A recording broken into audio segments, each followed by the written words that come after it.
Hey everyone, this is Claire Parsons from the Brilliant Legal Mind blog. And today I have with me Laura Banks, who is my CCT teacher from this year. I actually met Laura on LinkedIn just because she was a person sharing information about compassion that wasn't too typical on LinkedIn until I think more recently.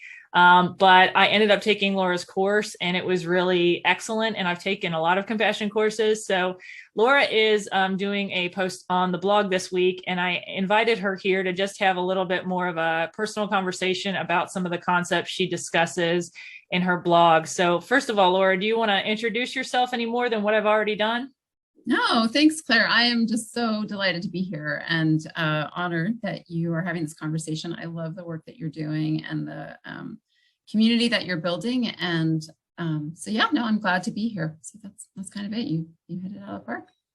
One thing I would like to kind of ask first, Laura, you are, I talk to lawyers a lot, and I'm not a psychologist or anything. I'm just a lawyer who tries to help other lawyers understand these things so they can use them for their benefit.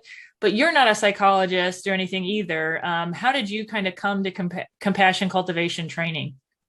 That's a great question. So I think I've actually been looking and doing this my whole life. Like when I look back at the patterns of things that I found interesting, what I studied in school, I studied comparative literature, was my undergraduate degree. I did a lot of philosophy. And what drew me to those things was sort of these questions about like, what does it mean to be human? What does it mean to suffer? What is like what's the meaning of life kinds of questions. So through high school, even as a kid, like these were just sort of things that I was paying attention to.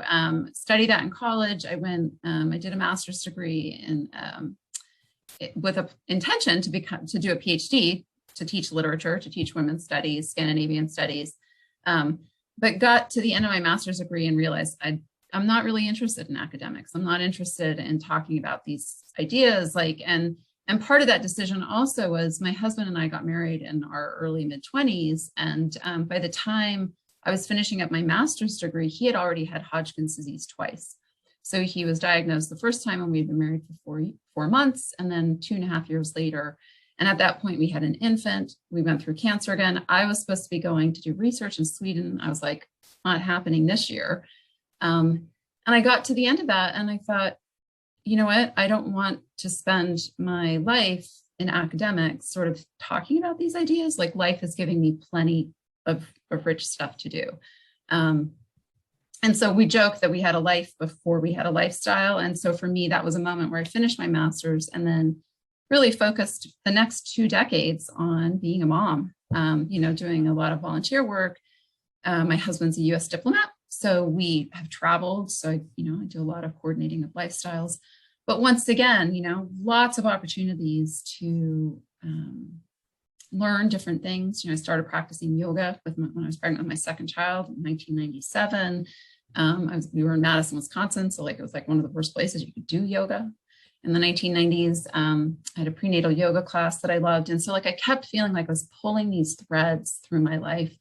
We lived in Mozambique in 1998, just after a civil war. So I saw human suffering on a scale I'd never seen before. And so I was journaling, I was volunteering, I was doing things, but just paying attention. Did my yoga teacher training, became more aware of meditation, mindfulness. I've done some work with Jack, through Jack Kornfield and Tara Brach's practices. And it was actually when I was taking Tara Brach and Jack Kornfield's first iteration of their course, Power of Awareness, in 2015. Yeah, I think in the fall of 2015. One of the people in my small group was a woman named Monica Hansen. And as we went around introducing ourselves, she said that she worked for Stanford's Center for Compassion and Altruism Research and Education. And I was like, what? Someone's studying compassion at Stanford?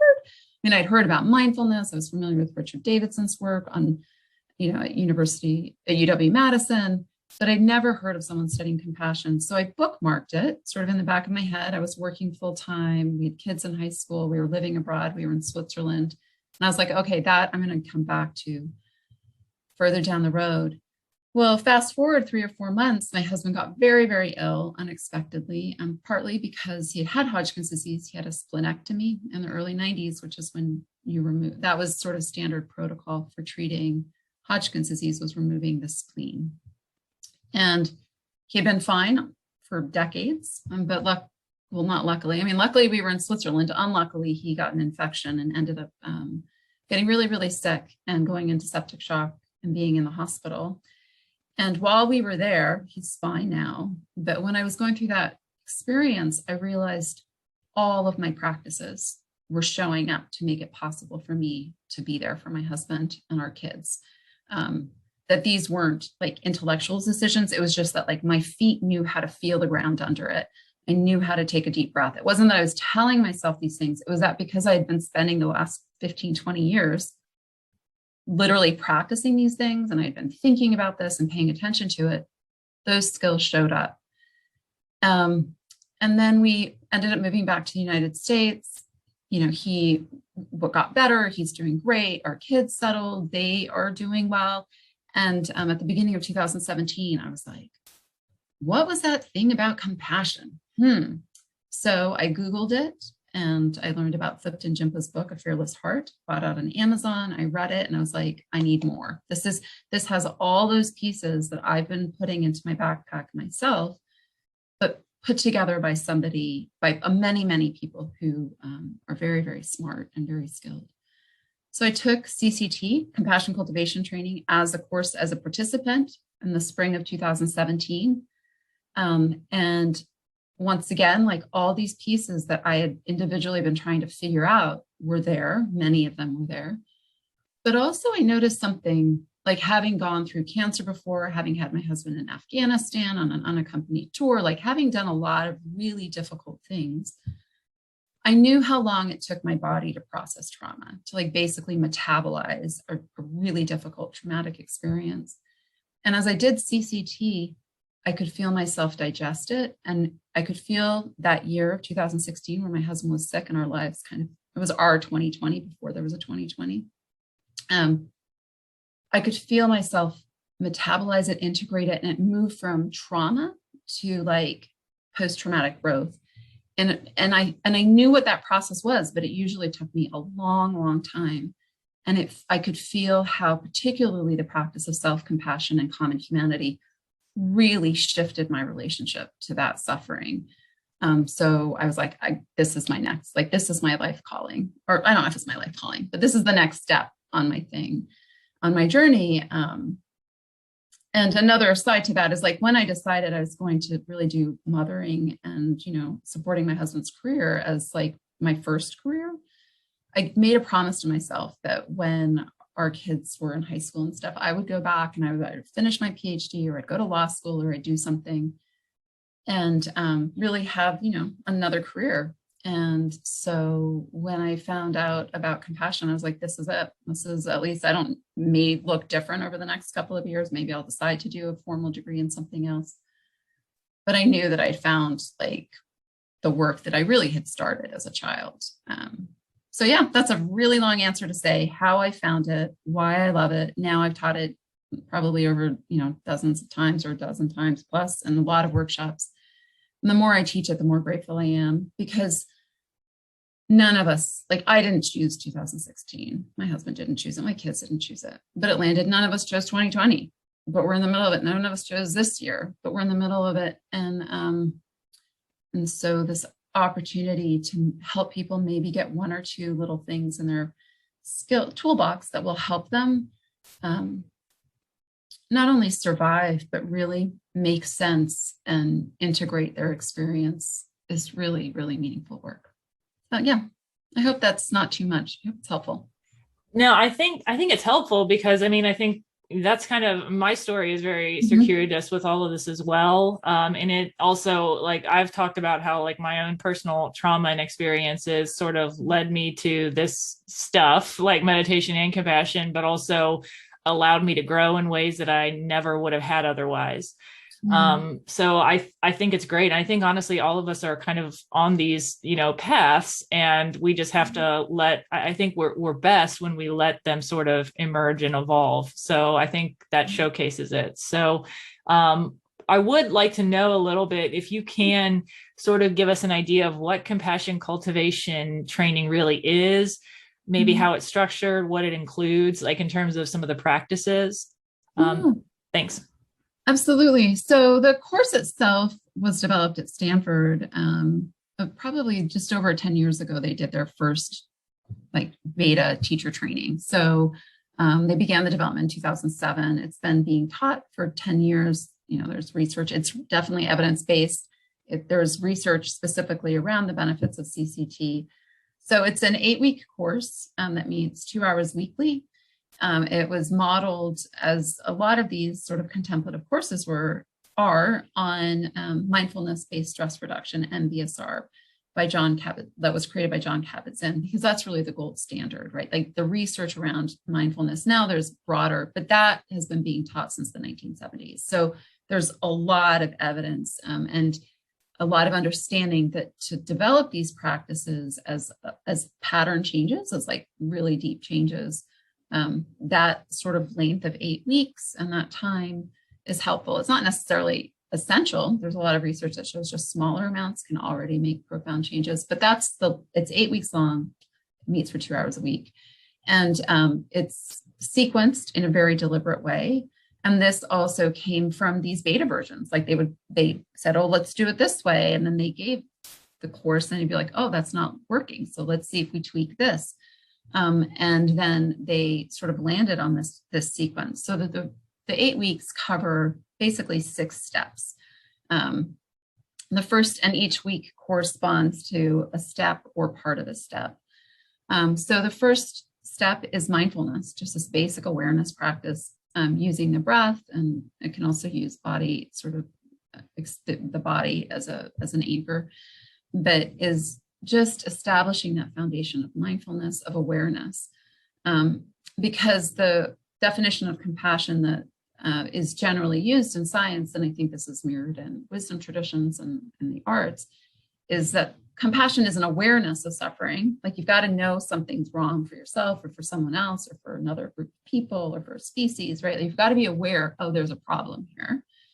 But it's not just that awareness, that's the empathic element.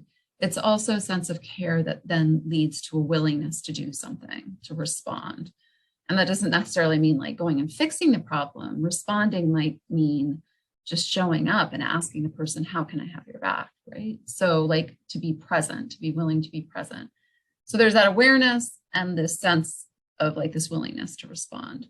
So first step, like you got to start cultivating awareness. And there's some really good research showing that like paying attention to your breath, to your mantra, your hands on a yoga mat, your feet when you're running, those sorts of paying attention to something specific trains our general ability to be aware. Like we can practice those things and then we literally become more aware.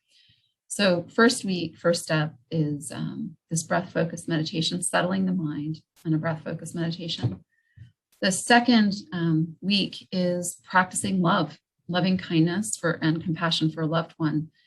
And Barbara Fredrickson at the University of North Carolina, Chapel Hill is one of the really great researchers around this. But love as just a physiological experience happens in micro moments. And we can actually learn to pay attention to it and to savor it. And like in meditation, when we do loving kindness practices, the same way we can train our attention, we can train and like wire our ability to pick up on, receive, and offer love. And the way that we do this in CCT is by connecting to our experiences of love, of giving love to a loved one. It could be a pet, it could be a child, it can be a grandparent, it can be, and if somebody for some reason struggles with that, then perhaps connecting to that sense of love of nature or love of music, right? Like, but just that sense of warmth and connection. The third step is self-compassion and loving kindness for oneself. And because that's a pretty big challenge for most people, it's broken into 2 weeks. So weeks 3 and 4 are self-compassion in week 3 and loving kindness in week 4. And those ultimately sort of are these practices of recognizing that we too are living creatures. And as living creatures, we too have needs. And we too are included in the circle of compassion. A lot of times people are really good at taking care of other people, but they don't necessarily feel or know how to include themselves inside that circle of care. and the sense that what we have, like loving kindness, or wanting to thrive, like the world needs our well-being, and our well-being and the well-being of other people are interdependent. And so, like, what are our deepest values? Who do we want to be? What do we want to contribute to the world? And that idea of connecting to our deepest values becomes a really important resource in the face of suffering, because it's what gives us courage to keep doing the hard thing, or to ask for help when we're overwhelmed and we can't do the hard thing anymore, because we're responding to our deepest values rather than the immediate, threat. From that foundation of mindfulness and like just tasting love, practicing compassion for the people we love when they're suffering, just bringing some of that to ourselves, we then sort of pivot outwards to embracing common humanity and recognizing that our lives are interdependent, that we need other people, we need other species, and that just like us, all living beings want to be happy. They want to be free from suffering. You can see it in a sunflower that looks like turns towards the sun. You can see it in animals, you can see it in people. And sometimes we choose behaviors that are really not particularly helpful. But most of those behaviors are trying to deal with suffering in a more or less skillful way. So embracing that common humanity, and then from there, moving to like, what does it mean to let our compassion expand outward? And so that would be week 6, which is, cultivating compassion for others. So not just the people we love, but allowing our compassion to be expansive and to ideally and eventually respond to all living beings. And then on those things, the last step is step 6, which compassion cultivation training calls active compassion, but which is known in Buddhist communities as Tonglen, which is a practice of really showing up to, like, how do we hold hard, impossible suffering? Like someone we love is going to die. Like that is part of the human experience. Or perhaps we see a fire and we see all the destruction and it breaks our hearts. Or we see the pandemic, like the illness feels overwhelming, or whatever, people's responses. So how do we respond to big suffering that we probably can't fix? And how do we learn to stay with suffering? And so this practice is really not turning away. Our instinct, and it's a healthy instinct, is to turn away from pain, to turn away from danger. But this is like, how do we open our hearts in a way that keeps ourselves safe and grounded? We're not going into overwhelm, we're not hurting ourselves, but letting that suffering touch our heart, like let it in. And that when that suffering and that care touch, there really is a really profound shift that happens in us physiologically. And that also makes us able to respond to big suffering, not necessarily to fix it, because we can't always fix it, but to not run away from it, which often actually leads to really profound healing for ourselves and other people. And also then it gets us out of our fight and flight, like our brain shuts down. It puts us in a place where we're actually able to make hard, informed decisions about what matters most to us. So that's CCT, like 6 steps. And then those are the first 7 weeks. The 8th week is just a chance to sort of connect, to think about what does this look like in my life moving forward, and for people to share what they learned. And that for me is always my favorite week. I learned so much more from the participants than they probably could learn from me. So anyway. So Tonglen practice is, I think, less known than loving kindness practice. Where besides Stanford University can people learn about Tonglen practice if they're interested in that? I think like most apps at this point have compassion and kindness meditations, but where can they learn more about Tonglen practice? That's a great question. So the first place I encountered Tonglen was probably, I don't know, probably 10 years plus ago.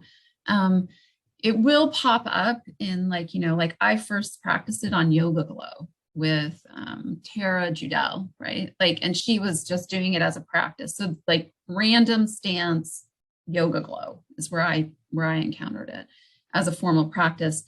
But then the place that I found that, because that was actually a really important part of my practice before I'd heard about CCT. It was a really, really central practice when my husband was sick in 2016. And where I learned about it the most was from Tara Brach. So Tara Brach has a number of Tonglen practices. Like if you Google Tara Brach Tonglen, there's a number of practices. She also has talks around it. So that's a great place to start. The other person who talks about it really, really well and is probably the biggest proponent of it is Pema Chodron. She has a number of books that talk about it. She has one in particular that's an audiobook called Courage to Love the World, which is only about Tonglen. But Tara Brach and Pema Chodron are probably the two most accessible. They're warm-hearted, they're humorous, they're down to earth, really great places to study Tonglen. There are more sort of esoteric places, but those are the two that I would suggest people turn to if they just want to learn more about it casually.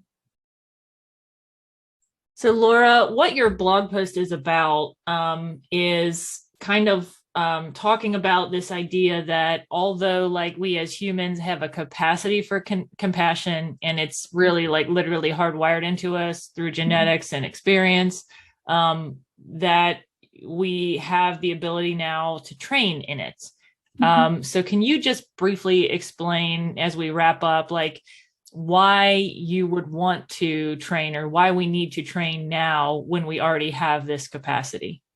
Yeah, that's a great question. And I, as you and everybody listening now know, brevity is not my strength. So give me the signal when it's time for me to wrap up.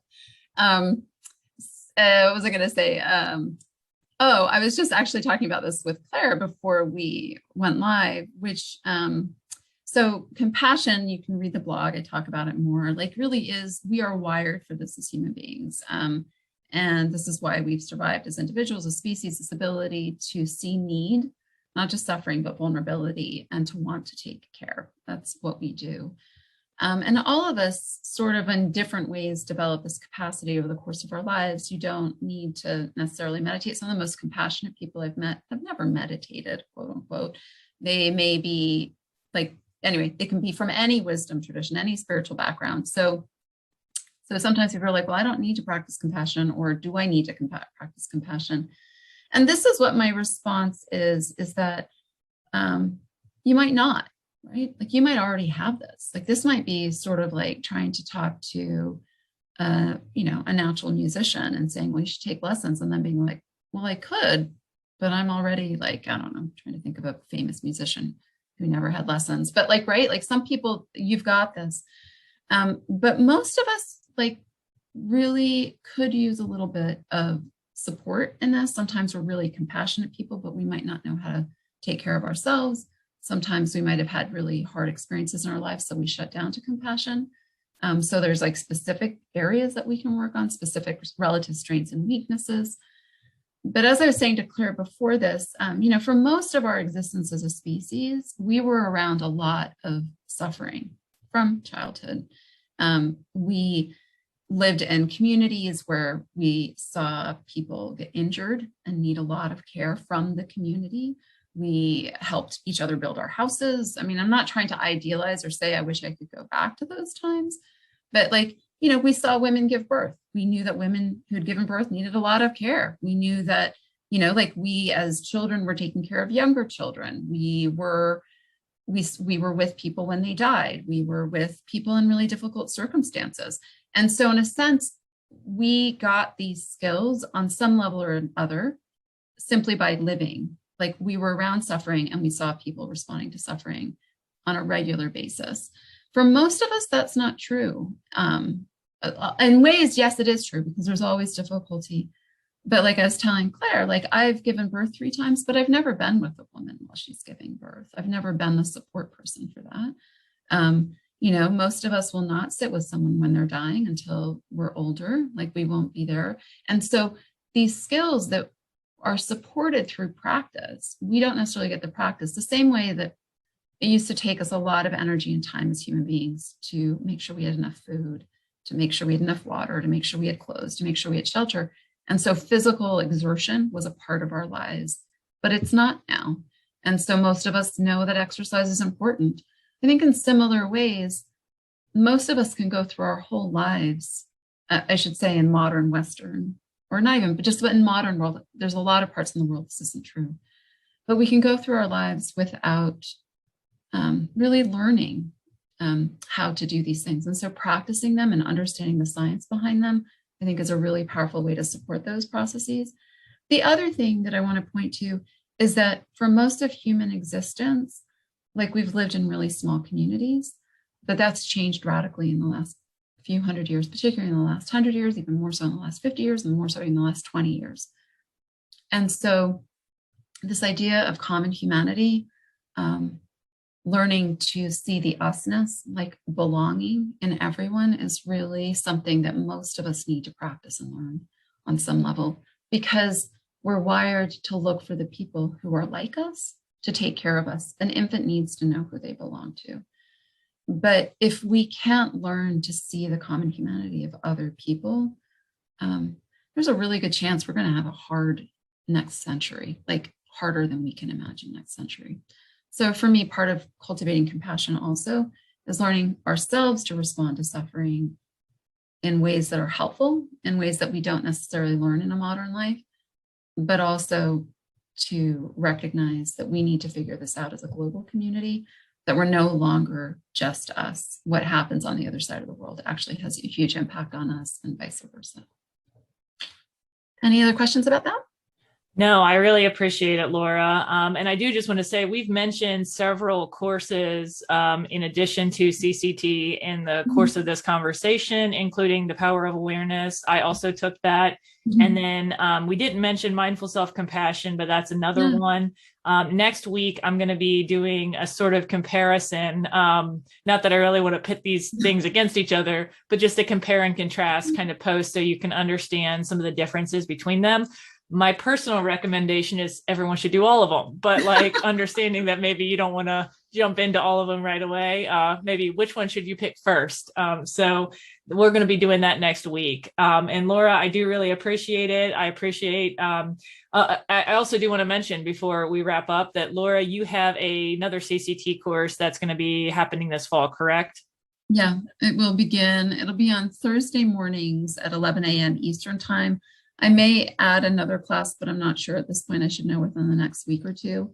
That will be on my website if I do. But yeah, it will begin. And there are 2 introductions to CCT in between that people can learn about on my website. And just really quickly, I just want to say, you said there's not a comparison. I think it's so great that you're going to do something looking or talking through these different programs that you've done, or mindful self-compassion and CCT, because there's not one that's better. It's really just like if you've got a lot of really great restaurants, it's about figuring out which one sounds yummiest to me. Like which one kind of makes me go, oh, that's the flavor I want. And then go with it, because you're going to get great skills. So, if it's an evidence-based program, you're going to get great skills that are going to serve you well. Yeah, it's honestly, they're kind of all structured differently a little bit too, and they emphasize different things. And so I actually I'll have a chart on the post to sort of make it a little bit easier too. But Laura, what is your website? Is it lauralbanks.com? Mm-hmm. And So people Laura, can find you on LinkedIn too, right? Yep, you can find me there, and feel free to reach out if you have any questions. I really appreciate it. Okay, great. And we will link to all of that on the site. But thanks, Laura. I really appreciate you being here and taking up your Sunday morning and getting a chance to see you. So thanks for being here. Great to see you too. Thanks to you. Thanks everyone for joining. Yep.